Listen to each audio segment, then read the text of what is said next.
Neymar, বস তোমার বিদায়ের কথা চিন্তা করলেও বুকটা কেমন কেঁপে ওঠে।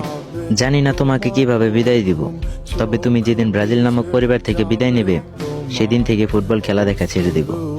তুমি ছিলে আমাদের অনুপ্রেরণা, তোমার ছন্দ, তোমার জাদু সবকিছুই আমরা মনে রাখবো। তুমি যখন বললে ফুটবলই আমার জীবন, তখন বুঝেছিলাম ফুটবল সত্যিই তোমার মধ্যে জীবন্ত। যতদিন মাঠে ছিলে তোমার প্রতিটি মুহূর্ত ছিল অসাধারণ। তুমি না থাকলে খেলা হবে অপূর্ণ, শূন্য।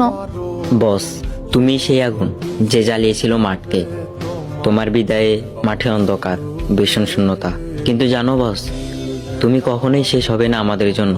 তুমি থাকবা চিরকাল, সব সময় আমাদের হৃদয়। তুমি যে পাসগুলো দিয়েছো তা ছিল এক শিল্প। তোমার প্রতিটি ড্রিবল ছিল অসম্ভব, ছিল এক সিম্ফনি। যতবার তুমি বল নিয়েছো যেন পৃথিবী থেমে যেত। তোমার খেলা ছিল এক জাদুকরী রূপকথা, যা কখনো ভুলবো না। এভাবে বিদায় হলেও তোমার স্মৃতি জ্বলবে ফুটবল মাঠের প্রতিটি কোণে। তোমার নাম গাঁথা থাকবে, যতদিন পৃথিবী থাকবে তোমার নাম গাওয়া হবে। নেইমার, তুমি চিরকাল কিংবদন্তি হয়ে থাকবে আমাদের মাঝে। তুমি যে সত্যহীন ভালোবাসা ফুটবলের প্রতি দেখিয়েছিলে, সেই ভালোবাসা আমরা সবসময় হৃদয়ে ধারণ করব। তোমার ক্ষণিকের বিদায়, তবে তোমার ছায়া থাকবে চিরকাল। ফুটবলকে নতুন এক মানে দিয়ে গেছো, তুমি সবসময় আমাদের সঙ্গে থাকবে।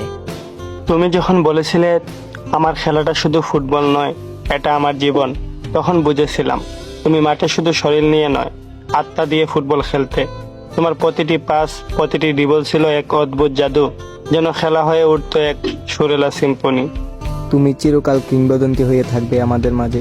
লাভ ইউ বস। তুমি করেছো খেলা, পেয়েছি শুধুই অবহেলা।